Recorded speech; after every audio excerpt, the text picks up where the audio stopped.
This is the most vulnerable video I've ever done. Are you ready for it? If you've ever wondered how compatible our kinks are, you're in the right place, because today I'm sharing my 10 favorite kinks on both the top and bottom side. So stay tuned to see what we have in common. Subscribe for more trauma-informed kink education every week. Hit that notification bell, and let's jump into it today.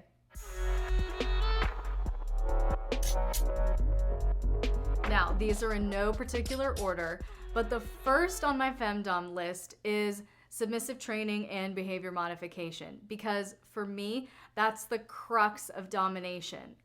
Leading, empowering, loving, serving, guiding, right? Like that is the foundation of domination for me. It's not about narcissism. It's not about control. It's not about selfishness. It's about empowering those who have trusted you to guide them. And yes, it's also about serving, because the DS dynamic, dominant and submissive, are both service roles with different manifestations.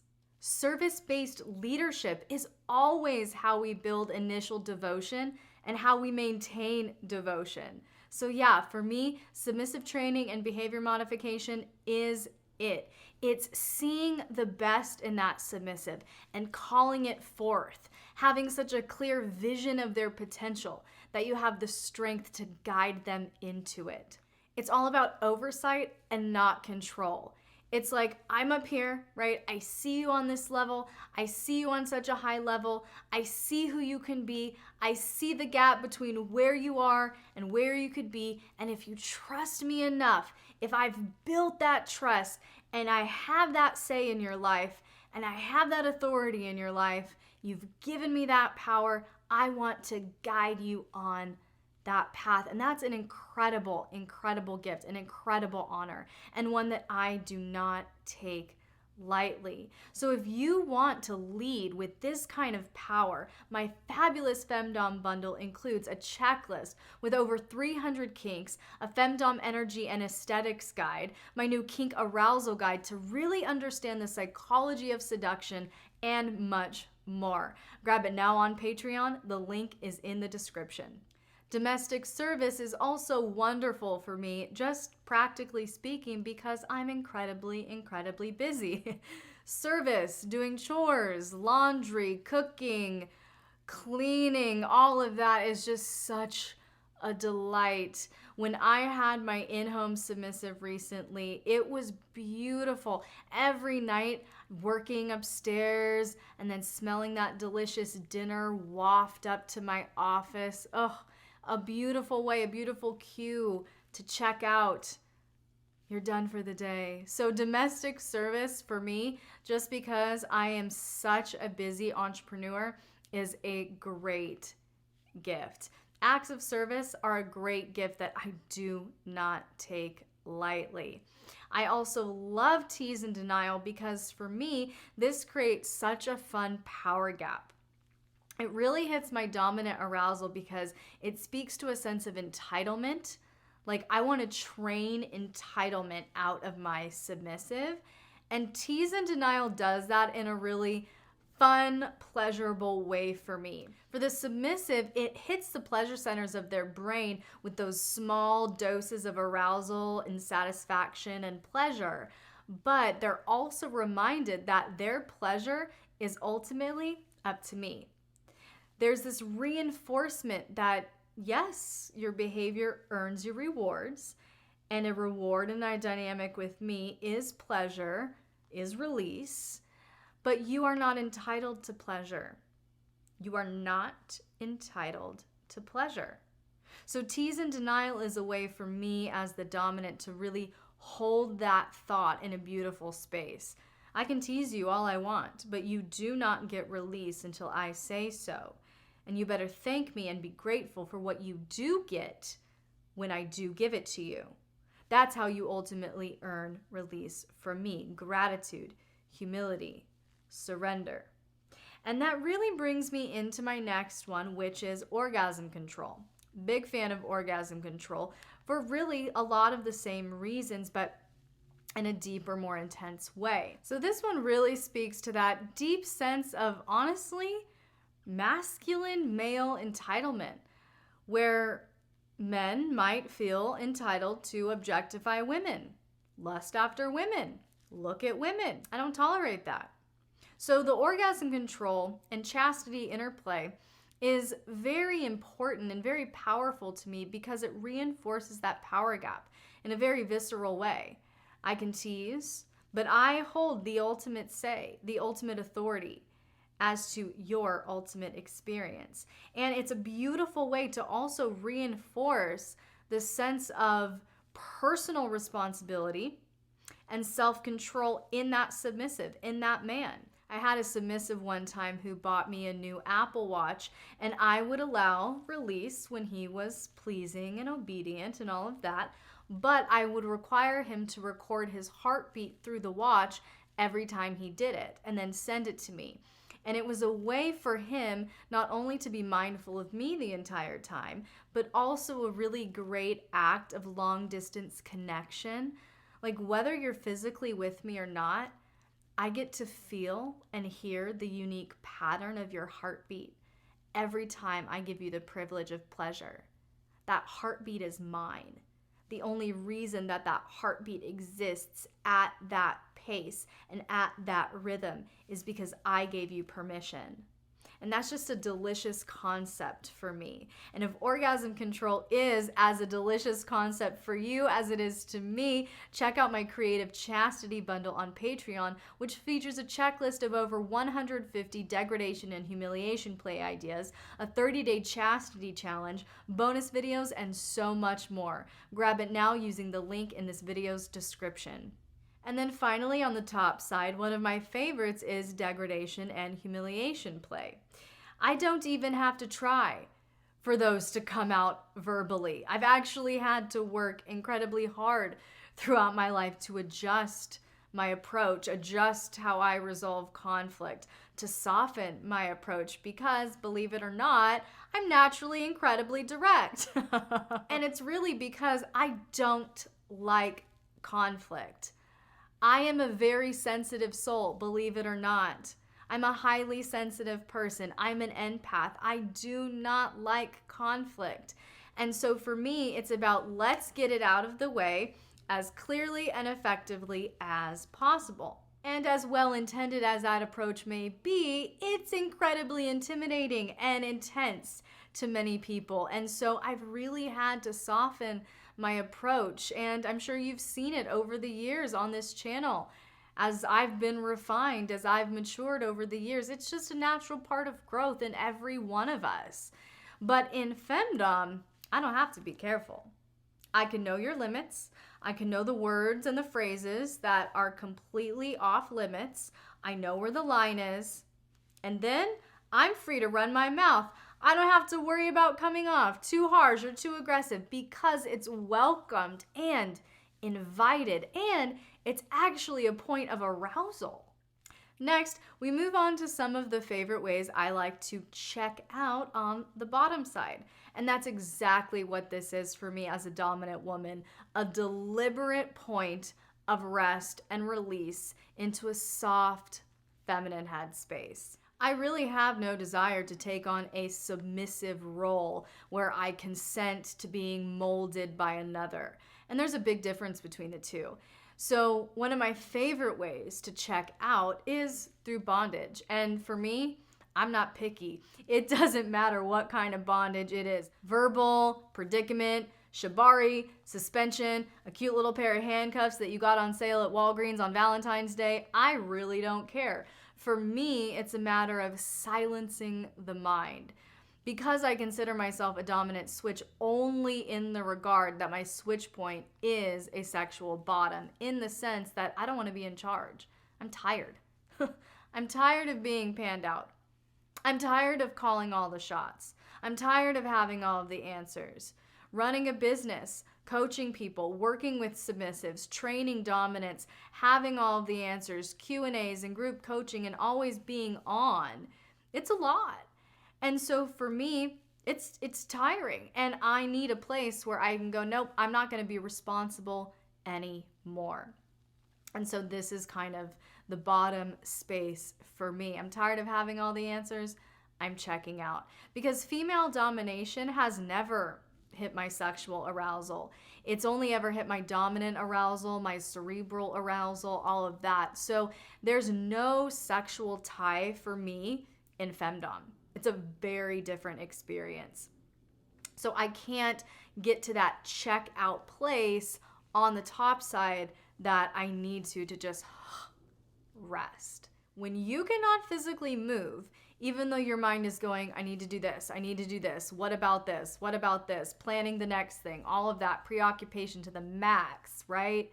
You have to go, well, brain, I'm sorry, but you're gonna have to calm down because you literally physically can't go anywhere right now. You can't go anywhere. You can't do anything right now. Chill. And so it's almost this unspoken permission to rest. And it reminds me of that scene from Secretary where after Gray gets to the bottom of the self-harm and the hot chocolate and the picture and all of that, he has Lee go home early and encourages her to walk in the park. Do you remember what Lee says? Because he had given me permission to do it, because he insisted I do it, what does she say? I felt held by him as I walked along. And to me, bondage is this unspoken permission to let go. Like you're being held in this cocoon where it's just safe to let go. Breath play is another big one for me on the bottom side because it's a big demonstration of trust. Obviously, like trusting your partner to control your breath. Like, believe it or not, I've watched enough survival shows to know the rule of threes. You can survive about 3 weeks without food, 3 days without water, but only 3 minutes without air. So by the sacred nature of breath, having someone control your breath is putting a level of trust in them that is essentially saying, I trust you with my life, with my very breath. It's very sacred. It's very beautiful to me. So it's not just a way for me to bliss out and release, but it's an act that demonstrates I can fully trust you, which means I'm fully safe, which means I can fully let go, which means I can fully check out. That's kind of the psychological train for me. It's also a very honoring act because I'm essentially communicating to my partner, I know that you are safe. And this is the gift to show you that I trust you. I honor the time that you've taken to develop trust and safety. And this is my gift to you in return.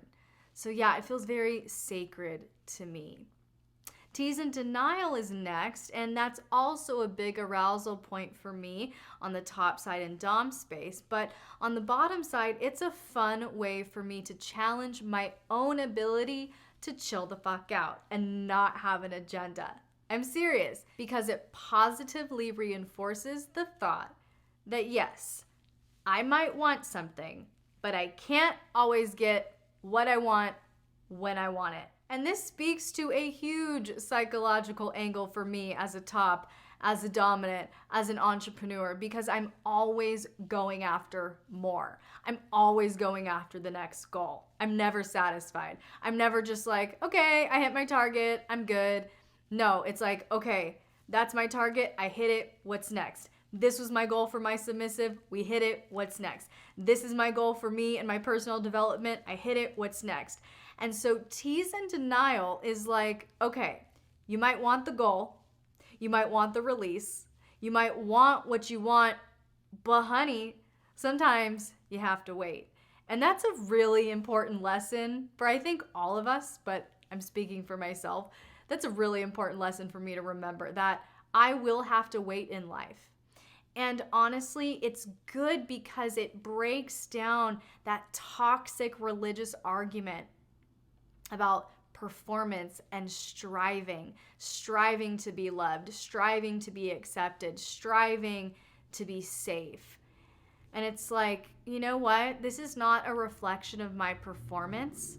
Sometimes things in life, they're not a reflection of your performance, but of divine timing. And so tease and denial covertly reinforces that it's not about performance. It's about resting and waiting and surrender. The next one might surprise some of you, but I would say primal pet play. And I say primal pet play because I'm not this like obedient, cute little pup. Like, I'm very much lioness, tigress, a sleek black panther, you know, like this fierce wild animal that you can't tame. That's very much the persona and the vibe that I fall into if I go into that space. I don't want to be tamed, but I might want to pounce on you and use my claws a little bit while I get a little bitey. That kind of thing. So I include the primal element as part of the pet play because it's very much, as I said earlier, as a dominant engaging in humiliation and degradation play, a space where I don't have to be regulated. And this is the same way, just kind of on the bottom side.